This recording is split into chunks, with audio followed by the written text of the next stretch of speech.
ಮೊನ್ನೆ ಫಲಿತಾಂಶ ಪ್ರಕಟವಾದಂತ 4 ರಾಜ್ಯಗಳ ಪೈಕಿ 3 ರಾಜ್ಯಗಳ ಕುತೂಹಲಕ್ಕೆ ಈ ಕ್ಷಣದವರೆಗೂ ಕೂಡ ಅದು ಬ್ರೇಕ್ ಬಿದ್ದಿಲ್ಲ. ಪ್ರಮುಖವಾಗಿ ಆ ಕುತೂಹಲ ತಣಿದಿಲ್ಲ.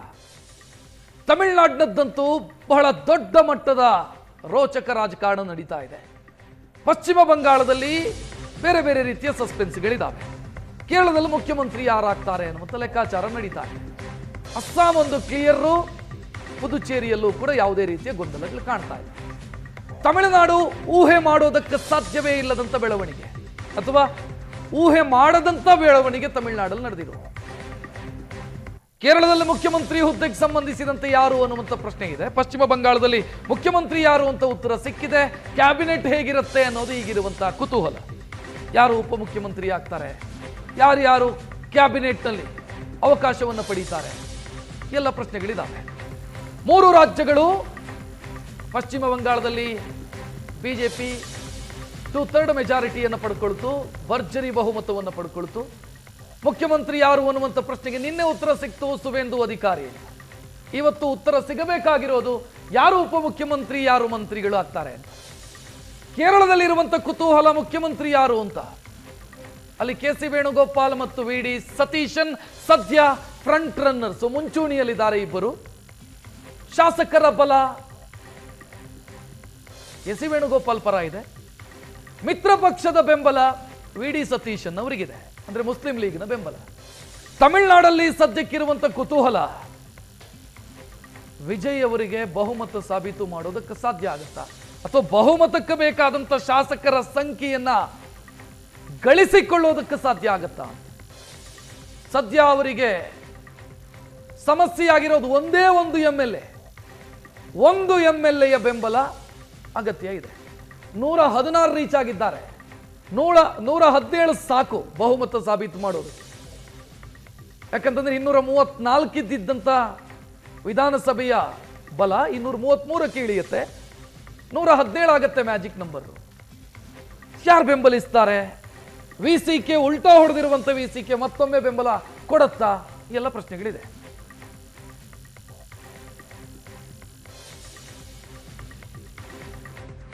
ತಮಿಳುನಾಡಿನ ಪೊಲಿಟಿಕಲ್ ಥ್ರಿಲ್ಲರ್ 5ನೇ ದಿನಕ್ಕೆ ಕಾಲಿಟ್ಟಿದೆ. ವಿಜಯ್ ಪ್ರಮಾಣ ವಚನ ಸ್ವೀಕರಿಸೋದು ಯಾವಾಗ ಅಂತ ತಮಿಳುನಾಡಿನ ಜನ ಕೇಳ್ತಾ ಇರುವಂತ ಪ್ರಶ್ನೆ, ಯಾವಾಗ ಅವಕಾಶ ಸಿಗತ್ತೆ ಅಂತ. 118 ರೀಚ್ ಮಾಡೋದಕ್ಕೆ ಹರಸಾಹಸ ಪಡ್ತಾ ಇದ್ದಾರೆ ವಿಜಯ್. ಒಂದಲ್ಲ 3 ಬಾರಿ ರಾಜ್ಯಪಾಲರನ್ನ ಭೇಟಿಯಾದ್ರು. ಆದರೆ ರಾಜ್ಯಪಾಲರನ್ನ ಕನ್ವಿನ್ಸ್ ಮಾಡೋದಕ್ಕೆ ಸಾಧ್ಯ ಆಗಿಲ್ಲ. ಬೆಂಬಲದ ಪತ್ರದ ವಿಚಾರಕ್ಕೆ ಸಂಬಂಧಿಸಿದಂತೆ ನಿನ್ನೆ 3ನೇ ಬಾರಿ ಭೇಟಿಯಾದಾಗ ಸಿಪಿಎಂ-ಸಿಪಿಐನ ಬೆಂಬಲದೊಂದಿಗೆ, ಅವರು ಬೆಂಬಲ ಪತ್ರದೊಂದಿಗೆ ರಾಜ್ಯಪಾಲರನ್ನು ಭೇಟಿಯಾದರು. ಆದರೆ ವಿ.ಸಿ.ಕೆಯ ಬೆಂಬಲ ಪತ್ರ ಇರಲಿಲ್ಲ. ಮುಸ್ಲಿಂ ಲೀಗ್ನ ಒಬ್ಬ ಎಂ.ಎಲ್.ಎ. ಬೆಂಬಲಿಸ್ತಾರೆ ಅಂತ ಅವರು ಹೇಳಿಕೊಂಡಿದ್ರು. ಅದಕ್ಕೆ ಬೇಕಾದಂಥ ಸಪೋರ್ಟಿಂಗ್ ಪ್ರೂಫ್ ಇರಲಿಲ್ಲ, ಅಂದ್ರೆ ಯಾವುದೇ ಬೆಂಬಲದ ಪತ್ರ ಇರಲಿಲ್ಲ.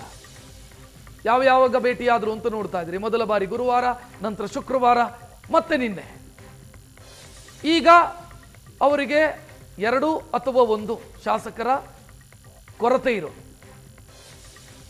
ವಿಡುದರೈ ಚಿರತೆಗಳು ಕಚ್ಚಿ ವಿ.ಸಿ.ಕೆ ಈ ಪಾರ್ಟಿ ಹಲವು ಬೇಡಿಕೆಗಳನ್ನು ವಿಜಯ್ ಅವರ ಮುಂದಿಟ್ಟಿದೆ. ಡಿ.ಸಿ.ಎಂ ಮಾಡಬೇಕು, ಗೆದ್ದಿರುವಂಥ 2 ಮಿನಿಸ್ಟರ್ಗಳಾಗಬೇಕು, ಪೆರಂಬೂರು ಕ್ಷೇತ್ರವನ್ನು ಬಿಟ್ಟು ಕೊಡಬೇಕು, ಅಲ್ಲಿ ನಮ್ಮ ಎಂ.ಎಲ್.ಎನ ಅಥವಾ ನಮ್ಮ ಅಭ್ಯರ್ಥಿಯನ್ನು ನಾವು ಕಣಕ್ಕಿಳಿಸ್ತೀವಿ. ಈ ಎಲ್ಲ ಬೇಡಿಕೆಗಳನ್ನು ಇಡಲಾಗಿದೆ. ಅಂದ್ರೆ ಅತಿಯಾದ ಬೇಡಿಕೆಗಳಿದಾವೆ. ನಂಬರ್ಸ್ ನೋಡ್ತಾ ಇದ್ದೀರಿ ಹೆಂಗಿದೆ ಅಂತ. 107, 5, 4 ಲೆಫ್ಟ್, ಅಂದ್ರೆ ಸಿಪಿಐ ಸಿಪಿಎಂ ಸೇರಿ 4. ವಿ.ಸಿ.ಕೆ 2 ಇದೆ. ಎಂ.ಕೆ ಅನ್ನುವಂಥ ಪಾರ್ಟಿ, ಟಿ.ವಿ. ದಿನಕರನ್ ಅವರ ಪಾರ್ಟಿ. ಎಂ.ಎಲ್.ಎ. ವಿಜಯ್ ಜೊತೆಗಿದ್ದಾರೆ. ಮುಖ್ಯಸ್ಥರು ಇಲ್ಲ, ನಾವು ಬೆಂಬಲ ಕೊಡಲ್ಲ ಅಂತ ಹೇಳ್ತಾ ಇದ್ದಾರೆ. ಎಂ.ಎಲ್.ಎ. ಸಿಗ್ನೇಚರ್ ಹಾಕಿ ಪತ್ರವನ್ನು ಕೊಟ್ಟಿದ್ದಾರೆ. ಟಿ.ವಿ. ದಿನಕರನ್ ಹೇಳ್ತಾ ಇದ್ದಾರೆ ನಮ್ಮ ಎಂ.ಎಲ್.ಎ. ನಾಪತ್ತೆಯಾಗಿದ್ದಾರೆ ಮತ್ತು ಆ ಪತ್ರವನ್ನು ಫೋರ್ಜರಿ ಮಾಡಿದ್ದಾರೆ ಅಂತ ಟಿ.ವಿ. ದಿನಕರನ್ ಹೇಳ್ತಾ ಇದ್ದಾರೆ. ಸೊ ಈ ಎಲ್ಲ ಸಮಸ್ಯೆಗಳಿದಾವೆ. ತಮಿಳುನಾಡಲ್ಲಿ 2 ಕ್ಷೇತ್ರ ಗೆದ್ದಿರುವಂತ ವಿ.ಸಿ.ಕೆ ಯಾರಿಗೆ ಬೆಂಬಲ ಕೊಡುತ್ತೆ? ಸ್ವಲ್ಪ ಹೊತ್ತಲ್ಲಿ ಅವ್ರದ್ದೊಂದು ಪ್ರೆಸ್ ಮೀಟ್ ಇದೆ. ಈಗ ಇನ್ನೇನು ಕೆಲವೇ ಕ್ಷಣದಲ್ಲಿ ಪ್ರೆಸ್ ಮೀಟ್ ಆರಂಭ ಆಗುತ್ತೆ. ವಿ.ಸಿ.ಕೆಯ ಬೇಡಿಕೆಗಳು ದೊಡ್ಡದಿದೆ. 4-5 ಬೇಡಿಕೆಗಳಿದಾವೆ ವಿ.ಸಿ.ಕೆ. ನಾನು ಈಗಾಗಲೇ 3 ಹೇಳಿದೆ. ಮತ್ತೊಂದು ಬೇಡಿಕೆ ಯಾವುದು ಅಂತಂದ್ರೆ ಕರ್ನಾಟಕದ ರೀತಿಯಲ್ಲಿ SC ST TSP ಅಂದ್ರೆ ಪರಿಶಿಷ್ಟ ಜಾತಿ ಮತ್ತು ಪಂಗಡಕ್ಕೆ ಜನಸಂಖ್ಯೆಯ ಆಧಾರದಲ್ಲಿ ಅನುದಾನವನ್ನು ಹಂಚಿಕೆ ಮಾಡುವಂತ SC ST TSP ಯೋಜನೆ ಅಥವಾ ಕಾಯ್ದೆಯನ್ನ ತಮಿಳುನಾಡಿನಲ್ಲೂ ಜಾರಿಗೆ ತರಬೇಕು. VCK ಪಾರ್ಟಿ ಅದು ದಲಿತ್ ಪಾರ್ಟಿ ಅಂತ ಗುರುತಿಸಿಕೊಂಡಿರುವಂತ ಪಾರ್ಟಿ, ದಲಿತ ಸಮುದಾಯವನ್ನು ಪ್ರತಿನಿಧಿಸುತ್ತೆ ತಮಿಳುನಾಡಿನಲ್ಲಿ. ಸೊ ಆ ಪಾರ್ಟಿಯ ಬೇಡಿಕೆಗಳು ಹಲವಿದಾವೆ, ಈಡೇರಿಸೋದಕ್ಕೆ ವಿಜಯ್ಗೆ ಸಾಧ್ಯ ಆಗತ್ತಾ ಅಂತ ಪ್ರಶ್ನೆ ಇದೆ. ಸ್ವಲ್ಪ ಹೊತ್ತಲ್ಲೇ ಪ್ರೆಸ್ ಮೀಟ್ ಅನ್ನು ಮಾಡ್ತಾರೆ VCKಯ ಮುಖ್ಯಸ್ಥರು.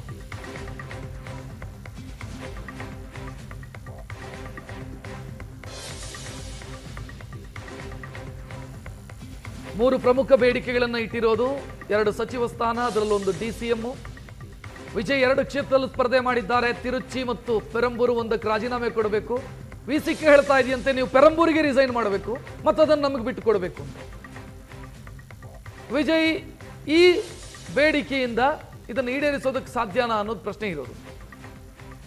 2 MLA ಗೆದ್ದಿರುವಂಥ ಪಾರ್ಟಿ ಸದ್ಯ ಕಿಂಗ್ ಮೇಕರ್ ಆಗಿದೆ.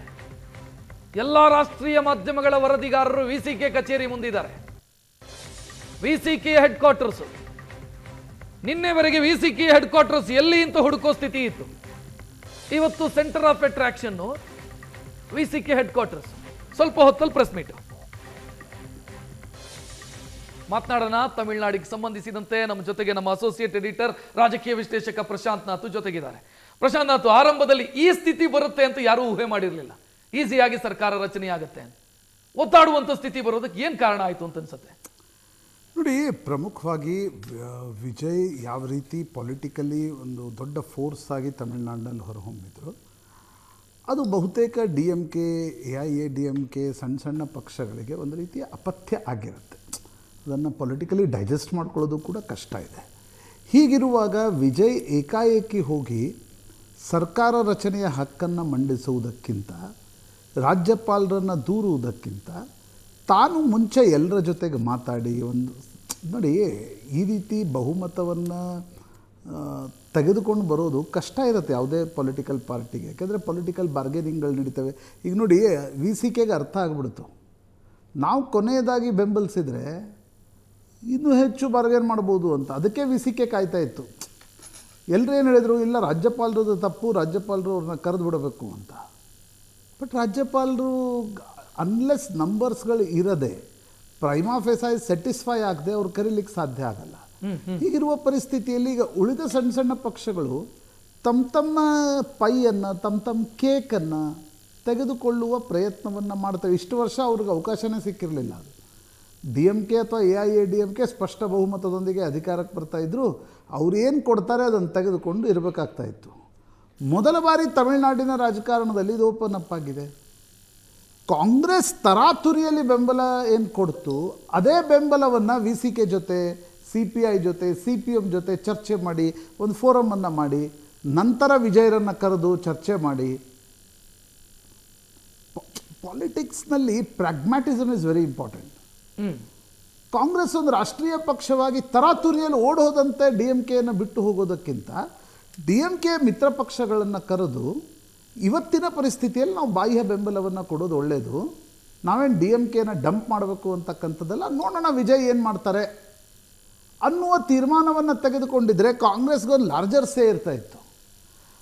ಅಥವಾ ವಿಜಯ್ ಕೂಡ 2-3 ಬಾರಿ ನೀವು ರಾಜ್ಯಪಾಲರಿಗೆ ಹೋಗಿ ಗೋಗರದು ನನಗೆ ಅಧಿಕಾರ ಕೊಡಿ ಅಂತ ಕೇಳೋದಕ್ಕಿಂತ ನೀವು ಬ್ಯಾಕ್ ಚಾನಲ್ ಪಕ್ಷಗಳ ಜೊತೆ ಚರ್ಚೆ ಮಾಡ್ತಾ ನಾನೀಗ ತರಾತುರಿಯಲ್ಲಿ ಇಲ್ಲ ಅನ್ನೋದನ್ನು ತೋರಿಸಿದ್ರೆ ನೀವಿನ್ನೂ ದೊಡ್ಡವರಾಗ್ತಾ ಇದ್ರಿ.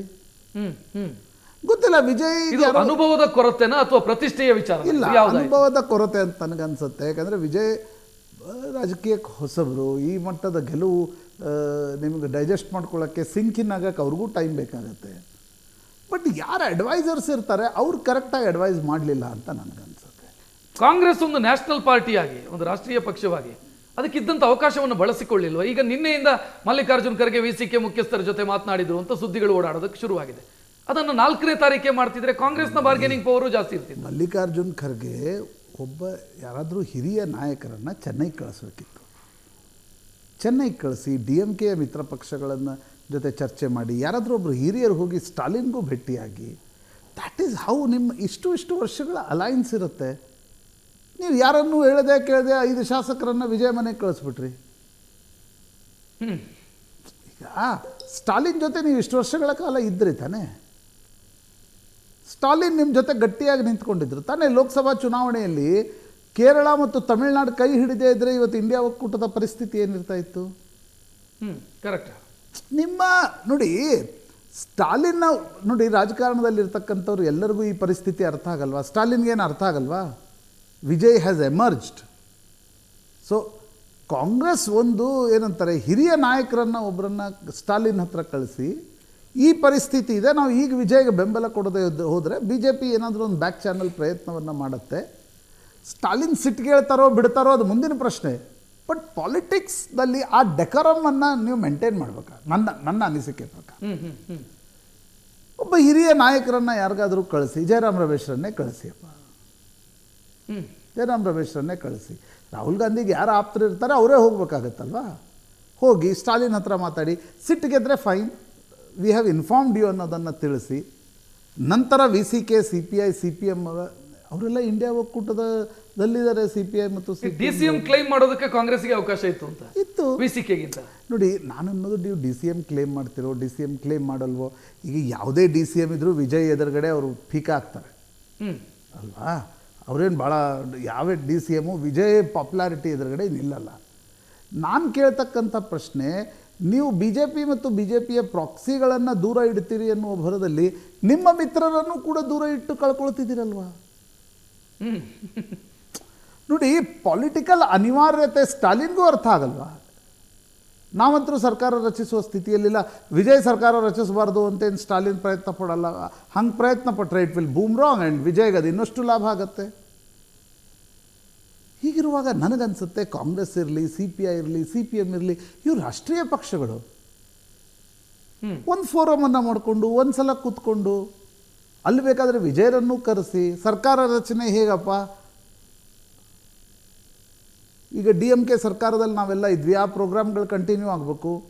ಇಡೀ ಷರತ್ತುಗಳನ್ನು, ನಮಗೆ 2 ಮಂತ್ರಿ ಸ್ಥಾನ ಕೊಡಬೇಕು, ಷರತ್ತುಗಳನ್ನು ಇಡಬೇಡಿ ಅಂತ ಯಾರು ಹೇಳ್ತಾರೆ ರಾಜಕಾರಣದಲ್ಲಿ? ಬಟ್ ತರಾತುರಿಯಲ್ಲಿ ಒಂದು ರಾತ್ರಿಯಲ್ಲಿ ಇವ್ರು ಕಳಿಸೋದಂತೆ, ಅವರು ನೀವೇ ತೀರ್ಮಾನ ತೆಗೆದುಕೊಳ್ಳಿ ಅಂತ ಇವ್ರು ಕಳಿಸೋದು, ಆಮೇಲೆ ಅವರು ಇಲ್ಲ ನೀವು 5 ಜನ ಹೋಗಿ ವಿಜಯರನ್ನು ಭೇಟಿಯಾಗಿ ಅಂತ. ನನಗನ್ಸುತ್ತೆ ರಾಷ್ಟ್ರೀಯ ಪಕ್ಷ ತಮಿಳುನಾಡಿನಲ್ಲಿ ಅಧಿಕಾರ ಹಿಡಿಯುವ ಅನಿವಾರ್ಯತೆ ವಿಜಯ್ಗಿದೆ. ಕಾಂಗ್ರೆಸ್ಸಿಗೆ ಅದರಿಂದ ಏನು ಭಾಳ ದೊಡ್ಡ ಫರಕ್ ಬೀಳಲ್ಲ. ಕರೆಕ್ಟ್. ಕಾಂಗ್ರೆಸ್ ಏನೇ ಆದರೂ ಕೂಡ ವಿಜಯ್ ಕಾಂಗ್ರೆಸ್ಸನ್ನೇನು ಬಿಟ್ಕೊಡಲ್ಲ, ಬಿಟ್ಟು ಹೋಗಲ್ಲ ಅವರು. ಯಾಕಂದರೆ ಅವ್ರಿಗೊಂದು ರಾಷ್ಟ್ರೀಯ ಪಕ್ಷ ಬೇಕು, ಅವರೇನು BJP ಜೊತೆ ಹೋಗೋ ಮನಸ್ಥಿತಿಯಲ್ಲೇ ಇಲ್ಲ. ಹಾಗಿರುವಾಗ ನನಗನ್ಸುತ್ತೆ ಕಾಂಗ್ರೆಸ್ ಸ್ವಲ್ಪ ಪ್ರಾಗ್ಮ್ಯಾಟಿಸಮಿಂದ ನಡ್ಕೋಬೇಕಿತ್ತು. ವಿಜಯ್ಗೂ ಕೂಡ ಎಲ್ಲ ಬೆಳವಣಿಗೆಗಳು VCK ಬಯಸಿದ ರೀತಿಯಲ್ಲಿ ಆಯ್ತಾ ಅಂತ? ಡೆಫಿನೆಟ್ಲಿ VCKಗೆ ಕಂಪ್ಲೀಟ್ ಆಗಿ ಸಾಧಕ ಆಯ್ತಾ ಅಂತ? VCK, ಮುಸ್ಲಿಂ ಲೀಗ್ ಅವು ಕಾಯ್ತಾ ಇವೆ. ಒಬ್ಬೊಬ್ರು ಇದ್ದಾರೆ, ಅವ್ರು ಬಾರ್ಗೇನಿಂಗ್ ಪವರ್ ಬರಲ್ವ ಅವ್ರಿಗೆ? ಅವ್ರಿಗೆ ಗೊತ್ತಿದೆ 118 ಆದರೂ ಇನ್ನೊಂದಿಬ್ಬರದ ಬೆಂಬಲ ಬೇಕೇ ಬೇಕಾಗತ್ತೆ. ಸರ್ಕಾರ ಏನು 118 ಇಟ್ಕೊಂಡು ನಡ್ಸೋಕ್ಕಾಗಲ್ಲ. ಹಾಗೆ ಒಂದು 6 ತಿಂಗಳಲ್ಲಿ DMK, DMK ಒಂದಾಗ್ಬಿಟ್ಟು ಅಂದರೆ, ಒಂದಾಗಿ ಇವ್ರನ್ನೆಲ್ಲ ವಾಪಸ್ ಕರ್ಕೊಂಡ್ರು ಅಂದರೆ ಪಾಪ್ಯುಲಾರಿಟಿ ಇದೆ ಅಲ್ವಾ ರಾಜಕಾರಣದಲ್ಲಿ ರಕ್ಷಿತ್, ಅದು ಕಂಟಿನ್ಯೂಸ್ ಆಗಿ ಕನ್ಸಿಸ್ಟೆಂಟ್ ಇರುತ್ತೆ ಅಂತ ಅನ್ಕೋಬೇಡಿ. ಹಾಗಿರುವಾಗ ನನಗನ್ಸುತ್ತೆ ಯಾರೋ ಇಲ್ಲಿ ಅಡ್ವೈಸ್ ಮಾಡಿದರು, ವಿನಾಕಾರಣ ಹೋಗಿ ರಾಜ್ಯಪಾಲರು, ಸಂವಿಧಾನಿಕ ಬಿಕ್ಕಟ್ಟು, ಈ ಪರಿಸ್ಥಿತಿ ಈಗ ಆಗಿದ್ರೆ ರಾಜ್ಯಪಾಲರು ಸರಿ ಅಂತ ಆಯ್ತಾ? ಯಾಕಂದರೆ ನಿಮ್ಗೆ ಅವ್ರು ಬೆಂಬಲ ಕೊಡೋಲ್ಲ ಅಂತ ಮುಸ್ಲಿಂ ಲೀಗ್ನವ್ರು ಬೆಂಬಲ ಹಿಂದೆ ತೆಗೆದುಕೊಳ್ತಾ ಇದ್ದಾರೆ. AMMK ದಿನಕರನು ಹೇಳ್ತಿದ್ದಾರೆ ನಾನು ಬೆಂಬಲ ಪತ್ರವನ್ನೇ ಕೊಟ್ಟಿಲ್ಲ ಅಂತ. ಅಂದರೆ ಈಗ ರಾಜ್ಯಪಾಲರು ಸಂವಿಧಾನಿಕವಾಗಿ ಸರಿ ಅಂತ ಆಯ್ತಾ? ನನಗನ್ಸುತ್ತೆ ರಕ್ಷತ್ ಸ್ವಲ್ಪ ಮಟ್ಟಿಗೆ ಕಾಯಬೇಕಿತ್ತು. ವಿಜಯ್ಗೆ ಇವತ್ತು ಎಂಥ ಸ್ಥಿತಿ ಇದೆ ಅಂದರೆ, ಸಣ್ಣ ಸಣ್ಣ ಪಕ್ಷಗಳು ಬಂದು ಗೋಗರಿಬೇಕು, ವಿಜಯ್ ನೀವು ಮುಖ್ಯಮಂತ್ರಿ ಆಗಬೇಕು, ನಾವು ನಿಮ್ಗೆ ಬೆಂಬಲ ಕೊಡ್ತೀವಿ ಅಂತ. ನೀವೇ ತರಾತುರಿಯಲ್ಲಿ ಓಡಿ ಹೋಗುವಂಥ ಅವಶ್ಯಕತೆ ಇರಲಿಲ್ಲ ರಾಜಭವನಕ್ಕೆ ನನ್ನ ಪ್ರಕಾರ. ಎಸ್, ಮಾತನಾಡೋಣ. ನೆಕ್ಸ್ಟ್ ನಾವು ಮಾತನಾಡಬೇಕಾಗಿರೋದು ಪಶ್ಚಿಮ ಬಂಗಾಳ. ಬಟ್ BJPಯ ಹೆದರಿಕೆ ವಿಜಯ್ಗೂ ಇದೆ, ಕಾಂಗ್ರೆಸ್ಗೂ ಇದೆ. ಒಬ್ಬರು MLA ಆದರೂ ಕೂಡ, ಒಬ್ಬರು MLA ಅಂತಲ್ಲ, ಅವರು ರಾತ್ರೋರಾತ್ರಿ ಏನು ಮಾಡಿಬಿಡ್ತಾರೋ ಅನ್ನುವ ಆತಂಕದಲ್ಲಿ ರಾಹುಲ್ ಗಾಂಧಿಗೆ ಅನ್ನಿಸ್ತು ಕೇರಳ ಬಂದಿದೆ, ಕರ್ನಾಟಕ ಜೊತೆಗಿದೆ, ತೆಲಂಗಾಣ ಜೊತೆಗಿದೆ, ತಮಿಳುನಾಡಲ್ಲೂ ನಾವು ಒಂದು ಪಾತ್ರ ಆಗ್ಬಿಟ್ರೆ entire south India south India ನಮ್ಮ ಬಳಿ ಇರುತ್ತೆ ಅನ್ನುವ ಕಾರಣಕ್ಕೋಸ್ಕರ ರಾಹುಲ್ ಗಾಂಧಿಗೆ ಅನ್ನಿಸ್ತು ಎಲ್ಲಿ ಬಿ ಜೆ ಪಿಯವರು ರಾತ್ರಿ ಆಟ ಆಡ್ತಾರೋ ನಾವು ಫಸ್ಟ್ ಪ್ಲೇ ಮಾಡೋಣ, ನಾವು ಫಸ್ಟ್ ಮೂವರ್ಸ್ ಆಗೋಣ ಅಂತ. ಬಟ್ ಅದು first movers speed over speed ಆಗಿಬಿಡ್ತು. ಫಸ್ಟ್ ಮೂವರ್ಸ್ ಆಗುವ ಭರದಲ್ಲಿ ನಿಮ್ಮ ಜೊತೆ ಕೈ ಕಟ್ಕೊಂಡು ನಿಂತಿದ್ರಲ್ಲ ಅವ್ರನ್ನ ಎಳ್ಕೊಂಡ್ಬರ್ಬೇಕಿತ್ತು. ಎಸ್, ಮಾತಾಡೋಣ. ನಾವು ಪಶ್ಚಿಮ ಬಂಗಾಳದ ಬಗ್ಗೆ ಮಾತಾಡೋಣ ಚಿಕ್ಕ ಬ್ರೇಕ್ ನಂತರ.